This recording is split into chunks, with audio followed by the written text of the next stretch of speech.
হাসিনার নতুন কৌশলে ফের বিপাকে নেতাকর্মীরা। এবং সর্বশেষ জানাবো, ভারত পাকিস্তান পাল্টাপাল্টি হামলা, ২৬ পাকিস্তানি নিহত, ভারতের নিহতের সংখ্যা ৭০। এতক্ষণ শুনছিলেন সংবাদ শিরোনাম, এবার বিস্তারিত। হাসিনার নতুন কৌশলে ফের বিপাকে নেতাকর্মীরা। ভারতে পালিয়ে গিয়েও শেখ হাসিনা ক্ষান্ত হননি, অব্যাহতভাবে দেশে থাকা নেতাকর্মীদের উস্কানি দিয়ে যাচ্ছেন। শেখ হাসিনার নির্দেশে ঝটিকা মিছিলের নামে মাঠে নামতে গিয়ে এখন নতুন করে বিপাকে পড়েছেন হাজার হাজার নেতাকর্মী।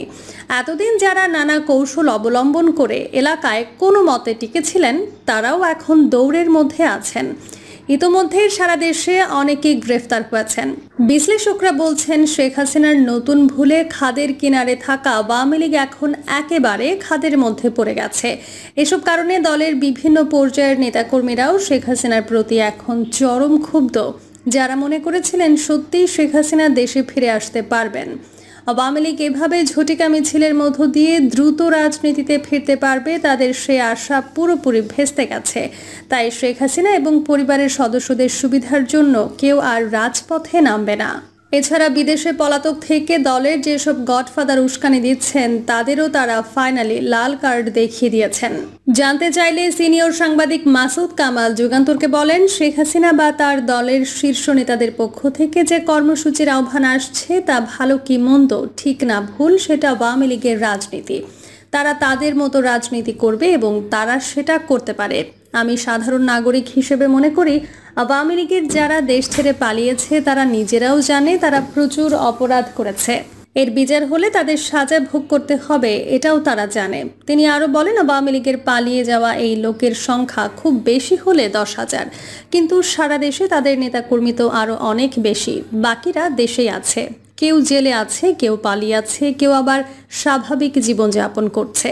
যারা পালিয়েছে তারা মূলত দুর্নীতিগ্রস্ত অপরাধী। তারা আবার রাজনীতিতে নিজেদের পুনর্বাসিত করার জন্য অনেক কিছুই করবে।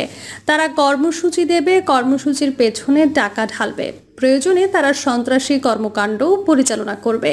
প্রতিটা বিপ্লব ও গণঅভ্যুত্থানের পর পরাজিত শক্তিরা এগুলো করে, এটা নতুন নয়, এটা তাদের রাজনীতি।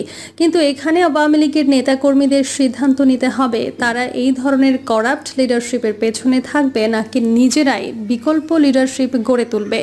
আওয়ামী লীগের কর্মসূচি ও মাঠে নামা প্রসঙ্গে রাজনৈতিক বিশ্লেষক ও নির্বাচন ব্যবস্থার সংস্কার কমিশনের সদস্য ডক্টর জাহেদ উর রহমান যুগান্তরকে বলেন, আমি ঠিক জানি না এখানে আওয়ামী লীগের লোকজন কতটা ছিল, কারণ তাদের জেলা ও থানা পর্যায়ের পদে থাকা বেশিরভাগই দেশে নেই। ফলে আমার ধারণা এরা দল করা লোক নয়, টাকা দিয়ে নামানো হয়েছে। এটা তারা করতে চাইছে এজন্য যে কোনো রাজনৈতিক দল তাদের থামাবে বা সরকার তাদের বিরুদ্ধে লিগ্যাল অ্যাকশন নেবে। এরপর আওয়ামী লীগ গ্লোবালি প্রেজেন্ট করবে যে তারা তো নিষিদ্ধ দল নয়। ফলে নিষিদ্ধ করার আগ পর্যন্ত কর্মসূচি পালনের সাংবিধানিক অধিকার তাদের রয়েছে। এটা দেখানোর জন্যই নেতারা বাইরে নিরাপদে বসে থেকে এগুলো করাচ্ছে। ফলে আওয়ামী লীগের রাজনীতির হিসেবে এটা তো ঠিকই আছে। এর মধ্য দিয়ে সাধারণ নেতাকর্মীদের বিপদের মধ্যে ফেলা হচ্ছে কিনা জানতে চাইলে তিনি বলেন, সেটা তো বটেই, যে কয়জন পালাতে পারেনি তারাও ঝুঁকির মধ্যে পড়বে। তারা খুব বেশি ক্রাইম করেনি, তাদের সঙ্গে এক ধরনের রিকনসিলিয়েশন হয়েছিল, এটার কারণে দেখা যাবে তারাও পাল্টা ঝুঁকির মধ্যে পড়ে যাবে। শেখ হাসিনা তো নেতাকর্মীদের ফেলে পালিয়ে গিয়েছিলেন। আওয়ামী লীগের অনেক বড় নেতাকেও আমরা ভারতের মিডিয়ায় বলতে শুনেছি, আরেকটু আগে বললেও তো আমরা পালাতে পারতাম।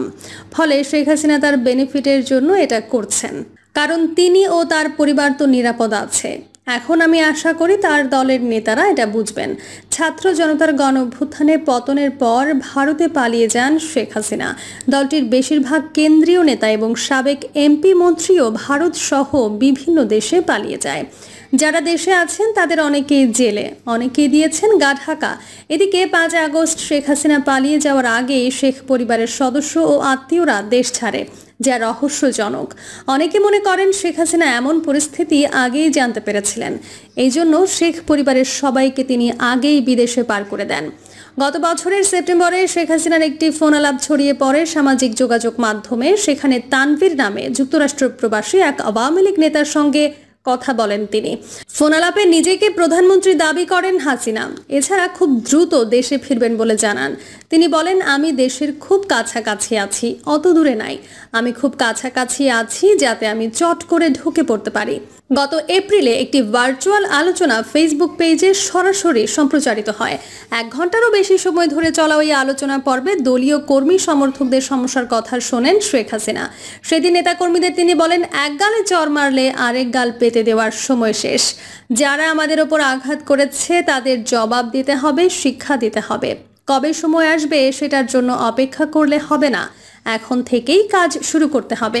এবার সেই আরেকটি বক্তব্যে তিনি নেতাকর্মীদের মাঠে নামার নির্দেশনা দিয়ে বলেন, যে যেখানে আছো তুমি সেখানকার নেতা, কারো নির্দেশের অপেক্ষায় থাকার দরকার নাই। এর আগে তার বক্তব্যের জের ধরে ধানমন্ডি 32 নম্বরে ভাঙচুর শুরু হয়। ওই সময় ধানমন্ডি 32 নম্বরের পাশাপাশি সুধা সদন সহ ঢাকা সহ সারা দেশে আওয়ামী লীগের আরও অনেক নেতার বাড়িতে হামলা, ভাঙচুর ও লুটপাট করা হয়। নাম প্রকাশে অনিচ্ছুক আওয়ামী লীগের বিভিন্ন পর্যায়ের বেশ কয়েকজন নেতা জানান, শেখ হাসিনার বক্তব্যে সাধারণ নেতাকর্মীরা অনেকেই আবেগপ্রবণ হয়ে মাঠে নামেন। মিছিল করে তার ছবি এবং ভিডিও পাঠায় হাইকমান্ডের কাছে। সেগুলো আওয়ামী লীগ তাদের দলের ভেরিফাইড ফেসবুক পেজে আপলোড দেওয়া হয়। এভাবে তারা দলের নেতাকর্মীদের উৎসাহিত করার চেষ্টা চালাচ্ছে। এছাড়া ঢাকার বাইরেও বেশ কিছু ঝটিকা মিছিল বের করে আওয়ামী লীগ ও সহযোগী সংগঠন। এপ্রিল মাসেও চট্টগ্রামে মিছিল করেছে আওয়ামী লীগ। এছাড়া খুলনা, রাজশাহী, সিলেট সহ আরও বিভিন্ন স্থানে রাতে ও ভোরবেলা ঝটিকা মিছিল করে দলটির নেতাকর্মীরা। তবে সারা দেশেই গ্রেফতার অভিযান শুরু হওয়ার পর ঝটিকা মিছিল তো দূরের কথা, তাদের পালিয়ে বেড়াতে হচ্ছে। ভারত পাকিস্তান পাল্টাপাল্টি হামলা, 26 পাকিস্তানি নিহত, ভারতের নিহতের সংখ্যা 70। পাকিস্তানে বুধবার মধ্যরাতে অপারেশন সিঁদুর নামে ভয়াবহ হামলা চালিয়েছে ভারত। হামলায় শিশু কিশোর সহ 26 পাকিস্তানি নিহত হয়েছে বলে স্বীকার করেছে পাকিস্তান। তবে ভারতের পক্ষ থেকে বলা হয়েছে নিহতের সংখ্যা 70। ভারত এই হামলা করতে গিয়ে হারিয়েছে ফ্রান্স নির্মিত রাফায়েল সহ 5টি যুদ্ধ বিমান। অন্যদিকে পাকিস্তানের পাল্টা হামলায় 15 জনের মৃত্যুর কথা স্বীকার করেছে ভারত। পাল্টাপাল্টি হামলায় সর্বাত্মক যুদ্ধের দিকে চলে গেছে প্রতিবেশী দেশ দুটি।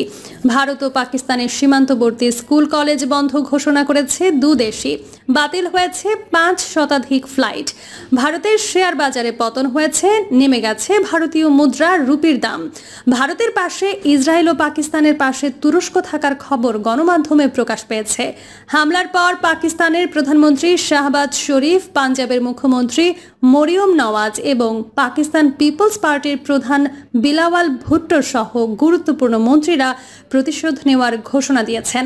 অন্যদিকে ভারতের স্বরাষ্ট্রমন্ত্রী অমিত শাহ, প্রতিরক্ষা মন্ত্রী রাজনাথ সিং সহ কয়েকজন মন্ত্রী এবং কংগ্রেস সভাপতি মল্লিকার্জুন খার্গে, মুসলিম নেতা আসাউদ্দিন ওয়েসি, জম্মু ও কাশ্মীরের মুখ্যমন্ত্রী ওমর আবদুল্লাহ হামলাকে স্বাগত জানিয়েছে।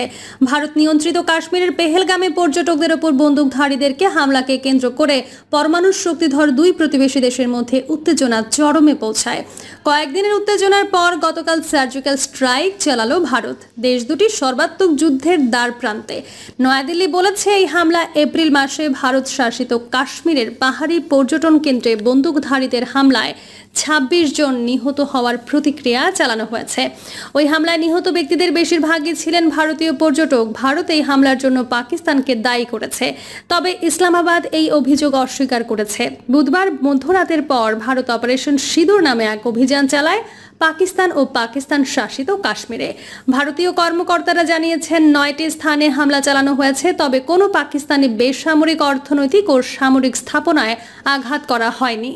তারা বলেন 25 মিনিটের এই অভিযানে দুটি সশস্ত্র গোষ্ঠীর লস্কর-ই তায়েবা এবং জৈশ-এ মোহাম্মদ সন্ত্রাসবাদী অবকাঠামো লক্ষ্য করে চালানো হয়। পাকিস্তানের সেনাবাহিনীর একজন মুখপাত্র বলেছেন 6টি স্থানে 24টি হামলা চালানো হয়েছে। এর মধ্যে কিছু হামলা পাকিস্তানের ঘনবসতিপূর্ণ পাঞ্জাব প্রদেশে হয়েছে। আর পাকিস্তান বলছে 1971 সালের পর এটি পাকিস্তানের অভ্যন্তরে ভারতের সবচেয়ে বড় হামলা। পাকিস্তানি নিরাপত্তার সূত্র দাবি করেছে তারা ভারতের 5টি বিমান এবং একটি ড্রোন ভূপাতিত প্রবাহিত করেছে। ঠিক কোথায় বা কিভাবে বিমানগুলো ভূপাতিত হয়েছে পাকিস্তানি কর্তৃপক্ষ অবশ্য তা বলেননি। তবে তারা জানান যে এর মধ্যে 3টি রাফাল জেট রয়েছে। রাফাল যুদ্ধবিমান ভারতের গুরুত্বপূর্ণ সামরিক সম্পদ। সেগুলো কয়েক বছর আগে ফ্রান্স থেকে কেনা হয়। একজন প্রত্যক্ষদর্শী এবং ভারত শাসিত কাশ্মীরের একজন স্থানীয় সরকারি কর্মকর্তা বলেছেন, একটি অজ্ঞাত বিমান উইয়ান গ্রামে ভূপাতিত হয়েছে। প্রিয় দর্শক, এই ছিল এখনকার সর্বশেষ সংবাদ। আপডেট সব সংবাদ পেতে চ্যানেলটি সাবস্ক্রাইব করে বেল আইকনটি ক্লিক করে রাখুন।